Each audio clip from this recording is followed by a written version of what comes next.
ఇంకోటి మీరు అంత్యక్రియలు అంటే గుర్తొచ్చింది. అంత్యక్రియలకి ప్రభుత్వ లాంఛనాలు వద్దు అని చెప్పి కుటుంబ సభ్యులు నిరాకరించారు. అటువంటిప్పుడు పోలీసులు ఆ ప్రెమిసెస్లో కూడా ఎంటర్ కాకూడదు. ఎందుకంటే ఇది శ్మశాన వాటికలో జరిగిన అంత్యక్రియలు కావు, ఆయన స్వగృహంలో ఇంటి పెరట్లో జరిగినట్టు.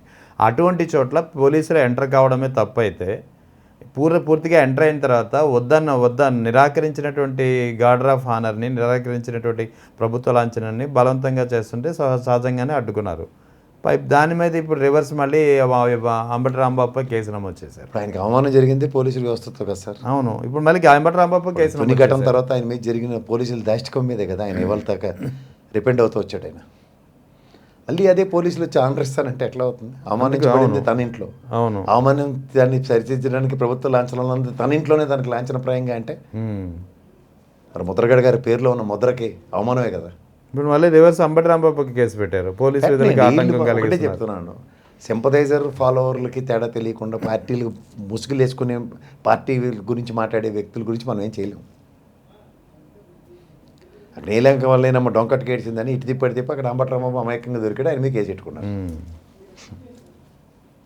అక్కడ చూడవలసింది అంబటి రాంబాబు అనే వ్యక్తిని ఒక కాపు సామాజిక వర్గంలో ముద్రగడ గారి ఫాలోవర్ కింద చూడాలి. చూసినప్పుడు ఏం చేస్తాడు? తన అధినేతకి అంటే అధినేత అంటే ఇన్ ద సెన్స్ కాపు జాతిలో ఒక టాలెస్ట్ పర్సన్కి జరిగిన కమ్యూనిటీ నాయకుడు తనకి మనోభావాలకు విఘాతం కలిగించిన ఉన్నప్పుడు ఎవడో రియాక్ట్ అవ్వకుండా ఇంకెలా ఉంటాడు? అందరూ అయిపోయిన తర్వాత నోరు కూడా పగలక నాదెండ్ల మనోహర్ గారితో గవర్నర్ పోస్ట్ ఇప్పిస్తామని మాట్లాడినట్టు ఉండవు కదా. అవును, తన జాతి కోసం నిలబడిన వ్యక్తి కోసం నివాళులు అర్పించడానికి వెళ్ళినోడు జాతిపరంగా రియాక్ట్ అయ్యాడు. అతను ఆ కాన్సెప్ట్లు ఎందుకు ఆలోచించారు?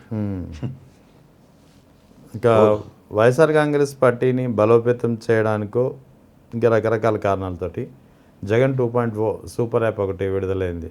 దాని మీద 2.0 యాప్తో ఏదో అయిపోతుందని కాదండి. ఒరిజినల్గా 2.0 సామర్థ్యం ఉన్న జగన్మోహన్ రెడ్డిని 2.0 కాకుండా ఎందుకు ఆపారో అది చెప్పమన్నాడు ఫస్ట్.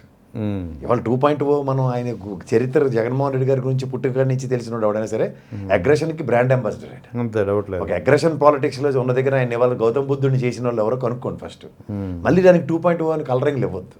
లేని అపవాదులు నెత్తికి ఎందుకు వేసుకుంటారు? ఇప్పుడు రపా అని స్లోగన్ కరెక్ట్, ఆయన ఏం లేదు. ఆయన తెలుగుదేశం కూడా ప్లెక్కడ్ పెడితే అదే రపా డైలాగ్ పెడితే సెన్సార్ బోర్డు తను తీసుకోవాలి కానీ మాకేంటి దాంతో సంబంధం అని ఆయన మాట్లాడితే ఆ మొత్తం రపా చేత్తంతా ఆయన ఎత్తికేశారు. వేసి ఆ పాట పెట్టి గంగమ్మ జాతర పాటలు పెట్టి ఇవన్నీ జరిగిపోతాయని ఈ కార్పి ఆయన ఎవరో సీమరాజ వీళ్ళందరినీ తీసుకొచ్చి లైన్లో పెట్టి యాజ్ ఇఫ్ ఇదేదో అయిపోతుంది అన్నట్టుగా చెప్తే ఎట్లా?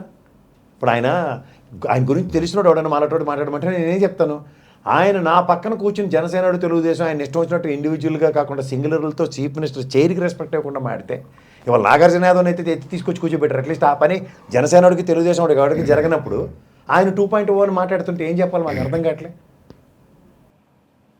ఇప్పుడు ఒక వెర్షన్కి ఇంప్రూవ్డ్ వెర్షన్ ఉంటుంది, అప్డేటెడ్ వెర్షన్స్ ఉంటాయి. ఇందులో అప్డేటెడ్ వెర్షనా ఇంప్రూవ్డ్ వెర్షన్ అంటే ఒరిజినల్ వెర్షనే మాకు కనబట్టలేదని చెప్తుంటే మీరు ఇంప్రూవ్డ్ వెర్షన్స్ను డైవర్టెడ్ వెర్షన్స్ గురించి మాట్లాడితే ఎట్లా చెప్పండి రేమన్ గారు? ఇప్పుడు నిజంగా రేపు పొద్దున్న అధికారంలోకి వచ్చిన తర్వాత ఆయన కానీ వాళ్ళ నాన్నగారు కానీ రాజశేఖర రెడ్డి గారు మన రాజారెడ్డి గారి గురించి తెలిసిన వాళ్ళందరూ అమ్మో కడప రాజకీయాలు అంటే ఆయనకి తెలియదా? కడప రాజకీయం అంటే వాళ్ళ అమ్మగారు ఓడిపోయారా లేకపోతే గెలిచారా? కడప వాళ్ళందరూ ఎత్తుకొచ్చారంటే కడపలో ఫ్యాక్షనిజాలే మూసుకుని కూర్చుని ఉన్నారు అందరూ. సో ఇవన్నీ ఏంటంటే అపవాదులు మోయడానికి వాళ్ళకి తగ్గట్టుగా వెనకాతలు ఉన్నాడు ఎవడో అడ్డమైన పేర్లు పెడుతుంటే అవన్నీ తలకాయ పేర్లు కదా. అవును, ఇప్పుడు 2.0లో వాట్సాప్ ఆఫ్ ఇంప్రూవ్డ్ వెర్షన్స్ చూపిస్తాడంటే ఫస్ట్ థింగ్ 100 కోట్లు వదిలిన ఖజానాకి మొగాడ్రా అని చెప్పి 3,33,00,000 మాత్రమే అప్పు చేసి కూడా 2,79,00,000కి ఎక్స్చెక్కర్తో అనా పైసలతో లెక్కలు ప్రజలకు ఇచ్చిన మొగాడు జగన్మోహన్ రెడ్డి. అవును, ఏ రోజు బేదరుపులు ఖజానా నాకు సపోర్ట్ చేయట్లేదని మాట్లాడలే. ఎప్పుడు శాలరీస్ ప్రాస్పెక్ట్లో 89.7% ఉన్న 7-9% ఉన్న ఎక్స్చెక్కర్ బడ్డెన్ని 111% బడ్డెని యాక్సెప్ట్ చేసిన మొగాడు. ఎక్స్చెక్కర్ నుంచి డబ్బులు తీసి ప్రభుత్వ వైద్యశాలను కట్టడానికి పునాదులు వేసుకున్నాడు, నాడు నూడు స్కేల్ పరివర్తన చెందించినాడు. దానికి 2.0 వెర్షన్ అంటే ఆల్రెడీ ఆయన ఫస్ట్ ఇన్స్టెంట్లోనే వెర్షన్స్ చూపించాడు. ఆయన ఆ వేరియేషన్స్ తట్టుకోలేక ఏం చేయాలో దానికి లైనప్పులు లేక డబ్బులు లేవని బేదారపులు అరుస్తున్నారు ఇప్పుడున్న ప్రభుత్వ అధినేతలు. వెర్షన్ లేనప్పుడే ఇంప్రూవ్డ్ వెర్షన్ ఇచ్చి చూపించిన జగన్మోహన్ రెడ్డికి 2.0ని ఎందుకు నిర్బంధిస్తున్నారు? అవును, సో పార్టీలో కొంతమంది వ్యక్తులు చేసే పని ఇది పనికిమాలిన పనులు ఇవి. ఎలివేషన్లు బిల్డప్లు ఇచ్చుకుంటే ఓ పక్క చంద్రబాబు నాయుడు గారికి ఇస్తున్న ఎలివేషన్లకి మీరే కదా ఓ పక్క సోషల్ మీడియాలో ట్రోలింగ్ చేస్తున్నారు. లేని దానికి జగన్మోహన్ రెడ్డికి ఎందుకు ఎలివేషన్లు ఇస్తున్నారు? హరిహరాదులు వచ్చి చెప్పినా ఆయన వెండు, ఆయన పని ఆయన చేసుకుని వెళ్తాడు. అది కూడా ఆయన ప్రజారంజక ప్రజా సంక్షేమ పాలనే, ఇది ఆయన స్లోగను. ఎన్ని అవార్డులు వచ్చాయండి పోలీసు వ్యవస్థలకి? ఏ రోజున మనం మాట్లాడుకున్నాం దాని మీద? ఇప్పటికీ మాట్లాడుకోం. ఇప్పుడెక్కడ ఉంది? అండమాన్ నికోబార్ దీవులు లక్షద్వీపుల తర్వాత ఉన్నాయి. లడాక్ కన్నా హీనాతీనమైన స్టేజ్లో ఉన్నాం ఆంధ్రప్రదేశ్ లా అండ్ ఆర్డర్ల విషయంలోనూ, ఇన్ఫ్రాస్ట్రక్చర్ ఇది కొత్త బిఎన్ఎస్ చట్టాల అమల్లో ఉన్నాం. ఆయన ఆయనలో గ్రోత్ రేట్ ఏ ప్రాస్పెక్ట్లో ఉంది? టాప్ 5 స్టేట్స్లో మన ఆంధ్రప్రదేశ్ ప్రైడ్గా ఉండేది.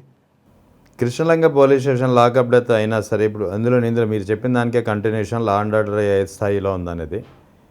Krishnalanka police station lockup death విషయం మరొక ముందే ఇప్పుడు మళ్ళీ నెల్లూరులో ఇంకో లాకప్ డెత్ సార్. మీకు పోలీస్ స్టేషన్ ఇప్పుడు జడాశ్రమాన్ని పొగేసుకుని ఎగేసుకుని నెత్తికేసుకున్నారు కదా కదా, ఇటు తిప్పి ఎక్కడికి వెళ్ళింది? ఇది వాళ్ళ కోర్టు ఆపరేషన్ బయటపడింది కదా.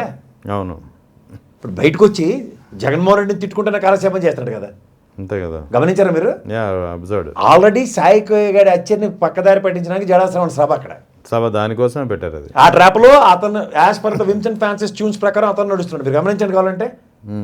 ఈ రావణోడు ఇది ఆల్సో అనదర్ ప్లాంటెడ్. ఇవాళ గమనంలో ఎవరినో అమ్మాయిని తీసుకెళ్తారు, ఖచ్చితంగా ఆ అమ్మాయి మీద కూడా ఇదే సెక్షన్స్ ఇంపోజ్ అవుతాయి, యూఏపీఏ చట్టం. If my prediction is not wrong, అమ్మాయిని అరెస్ట్ చేస్తారు, చేసి స్మార్ట్గా ఎన్ఐకి ఇచ్చేస్తారు. అవును, అంతే కదా. పోలీసు వ్యవస్థ ఏమైనా యూఏపీఏ చట్టం మీద ఏమైనా చేయగలదా?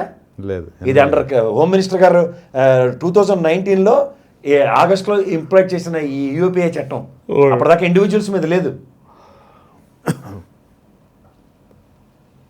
ఒక గ్రూప్ మీద అయితే ఈ డైవర్షన్ పాలిటిక్స్ని రీడ్ చేయకుండా గుడ్డెచ్చేళ్ళ పడ్డడం చాలా తప్పని చెప్తాను. చూడండి కావాలంటే మీకు ఇంకా దీనికి చూడండి అంచుకు తొగరు చెప్పడం ఇంకో మాట. పవన్ కళ్యాణ్ ఆరోగ్యం బాగోలేదని చెప్పి ఆపరేషన్ చేయించుకుని రేవంత్ రెడ్డికి లెటర్ రాశాడు.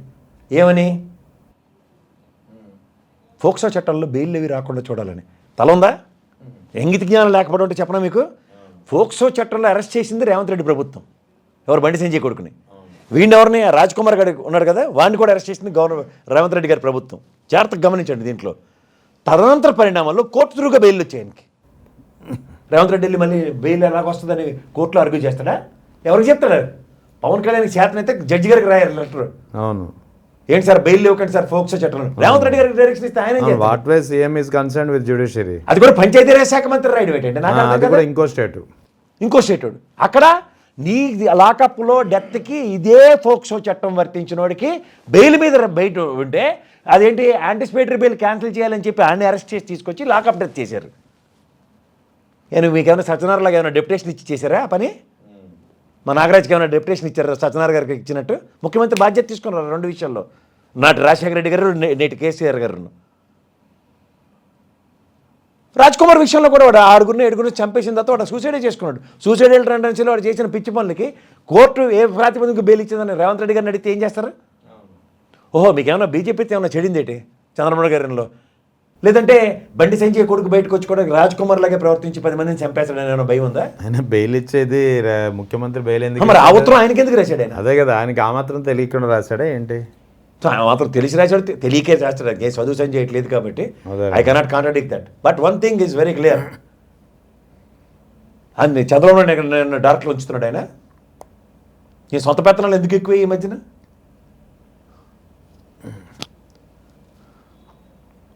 బట్టి విక్రమార్క గారు కూడా ఉప ముఖ్యమంత్రి రాసేస్తాను నేను చుట్టుపక్కల ఉన్న అందరు ముఖ్యమంత్రులకి. ఏం సార్ తన రాష్ట్రంలో జరుగుతున్నాయి పట్టించుకోకుండా ఇతర రాష్ట్రాల విషయంలో అక్కడ ఏమైనా బ్రహ్మాండమైన ఫోక్సో చట్టంలో ఎవరికి బెయిల్ రాకుండా చూస్తారంటే కళ్ళ ముందు సాయిగడికి బెయిల్ వచ్చింది ఫోక్సో చట్టమే కదా. అది కూడా మళ్ళీ కళ్ళ ముందు సాయిగడితే లాకప్ డెత్ తీరుకోకపోతే ఇంకో లాకప్ డెత్ కదా. Nellore Manugolu police station. అందుకే గులివిందకి సామెతలు తెలుసుకుని మాట్లాడమనండి.